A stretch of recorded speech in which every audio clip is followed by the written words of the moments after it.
Hello, you're watching this video right now, but it almost didn't exist. I'm making a strategy game about ants called Ant Warfare, and in this devlog I explain the reasons why I almost quit my game, but also the clever idea which changed my mind. So in the last video I said that multiplayer was working fine, but I quickly realised that wasn't fully true. Now, before you click off this video, don't worry, I'm not going to bore you talking about fixing multiplayer bugs the whole time.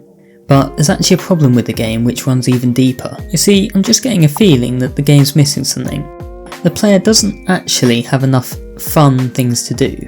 To explain what I mean, let's think about what the player might do in an average game. So the player buys some ants with the starting food and then commands them to gather more food. Maybe, if the player isn't feeling too lazy, they'll even help gather food themselves. With this new food, the player buys some more ants to gather more food, to buy more ants to gather more food.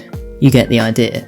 Now, the player might also have to command the ants to attack occasionally, but that's just done with the press of a single button. Don't get me wrong, the player does have to be strategic about when to order which commands and which ants to buy. But ultimately, how the player is interacting with the world can be quite simple and gets a bit repetitive. I'm planning to implement an upgrade system which hopefully will help fix the problem and add a bit more depth to the game. So I started planning the upgrade system, which I did on paper to get a bit of a break from using my laptop. The basic idea is this: there are 3 upgrade tiers, and for each tier you can choose one of the 2 upgrades. Buying upgrades costs food, and you have to buy upgrades in order, so tier 1, then tier 2, then tier 3. The upgrades are all unique to the species you're using, and the tier 3 upgrades in particular are meant to be quite powerful but also fun and unique, not just a simple stats buff. Next, I started working on the UI for the upgrades. I did a bit of experimentation, and I can't quite make up my mind on whether I like the border around each upgrade tier or not. Okay, so what actually are the upgrades? Well, I'll tell you some of the most notable ones. For black ants you have Fortress, which gives an attack buff near the queen, as well as allowing the queen to heal. Or you could go for First Aid, which allows soldiers to heal 2 health every second. But personally, I prefer the fire ant upgrades, which include the ability to unlock a new unit. Introducing the Super Soldier. Super Soldiers are built like tanks with so much health that they can basically take on a whole army by themselves. Now, you might think that would make them overpowered. And you'd be correct, but that's why you need a tier 3 upgrade to unlock them. This was actually an idea I was already planning to add to the game, but funnily enough I think someone else suggested it in the last video. The other tier 3 upgrade is Last Stand, which spawns 10 soldiers when your queen's health drops below a certain threshold. I think this upgrade could be particularly satisfying in multiplayer, as you can turn the tables on your opponents just when they think they've won. Another upgrade, Aphid Farming, allows fire ants to get a passive food income every second, and is a reference to how some ants herd aphids for their honeydew. In Ant Warfare, when the player dies they can respawn as long as the colony has 30 food to pay for it. At the moment this isn't clearly communicated to the player, and it can be very frustrating if you die right after clicking the buy ant button one too many times. I considered 2 possible solutions: adding a clear warning to the player when the food drops below 30 so that they're aware of the risk of dying, or allowing food to go negative infinitely, but obviously you can't then buy other ants. In the end I went with a bit of a mixture of the 2. Food can go negative, but if you die again while food is still below 0, then you lose. This essentially gives the player an extra life as a buffer, making the game a bit more forgiving. I also added a post-processing vignette effect, making the edges of the screen darker when you're on your last life. At the same time, I added post-processing effects to the rest of the game as well. Now, despite making these changes, I still can't shake the feeling that the game's missing something. When I first started this project, I wasn't really planning to release it commercially, I was only really making it for myself. But now, I do quite like the idea of releasing the game at some point. The problem is that the game just seems so far away from the level that it needs to be. The game isn't bad, but especially when you compare it to other games, I personally wouldn't be able to justify paying any money for it, at least in its current state. Not only could the art and music use some work, but the core gameplay loop just doesn't feel that interesting to me right now. On top of that, there's some multiplayer bugs where it just seems like there's no perfect solution. For example, because it takes time to send data between the players, on one client the position of a player ant might be slightly ahead of the position on the host, and so they might see that they're able to attack another ant, when in reality they don't actually deal any damage. There are some bugs, like the game not ending, that seem to happen occasionally under very specific conditions, which is very hard to debug in multiplayer, and I've only got one body, so I can't exactly watch and control all the players' perspectives at once. At this point, I was getting a bit overwhelmed with all the issues, and didn't really see much of a future for the game, and so I made the decision to quit.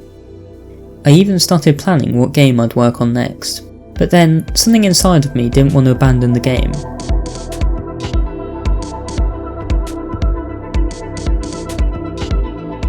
Or maybe it's just the fact that I couldn't be bothered to start from an empty project again. Either way, I started thinking about answering two important questions: what's missing and how can I fix it? What's missing?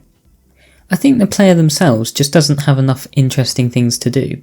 It's pretty boring gathering food, and even the combat is very basic. All you do is move your mouth near an enemy and you'll automatically attack. The command system is also very simple, meaning you don't actually have fine control over your ants. This is good from one perspective because it makes the game much easier to learn, but I think I may have simplified the gameplay too much. How can I fix it? I started brainstorming. Maybe I could add dashing or sprinting to make movement more fun. I could add power-ups like rage, increasing attack damage temporarily with some kind of recharge time. Or I could flesh out the combat a bit more with the ability to block or dodge attacks. I even considered adding a mini-map. But what I settled on was leaning more into the idea of actual pheromones, which the player uses to communicate with the other ants. The plan is that the player can place down pheromone markers which represent a certain command, like to attack or gather food. The ants in the same colony will then follow the command of the nearest marker. The fact that the player actually has to be there to place the pheromone marker gives the player more to do, as they have to work out where they're needed most to give commands and react to what the other colonies are doing. I think it will lead to a wider variety of strategies and more dynamic gameplay. At this point, the ideas were starting to write themselves. I could add directional movement markers, which can be chained to create more complex trails, potentially avoiding enemies or obstacles. The different markers could synergize together and give the player freedom to combine them in creative ways for unique results. I was starting to draw inspiration from games like Lemmings as well as automation games like Satisfactory. Each of the previous commands has been replaced by a corresponding pheromone marker, and I also added new directional markers: foraging path, guard path, gathering path, and food return path. Each of the paths affects specific types of ants, and has different conditions for allowing attacking or gathering food. Now, since each marker corresponds to a number on the keyboard, I could add another one for number 9 in the future. Let me know if you have any ideas. Then, I may have gotten a bit sidetracked building long trails for the ants to follow. Just a little bit. Okay, maybe a bit more than a little bit. I don't know why, but I feel like I could just watch the ants all day.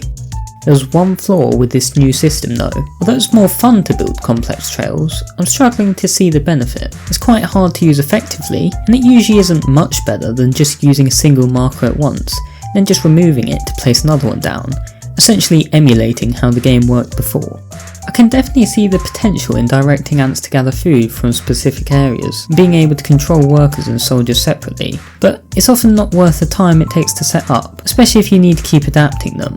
To hopefully fix this problem and incentivise the player to use the paths more, the ants get a speed boost when they're following the paths. Next, I made the pheromone markers look a bit better than just the simple shapes I had before, and added some particle effects. While I was at it, I also added particle effects for when ants get attacked and when they die.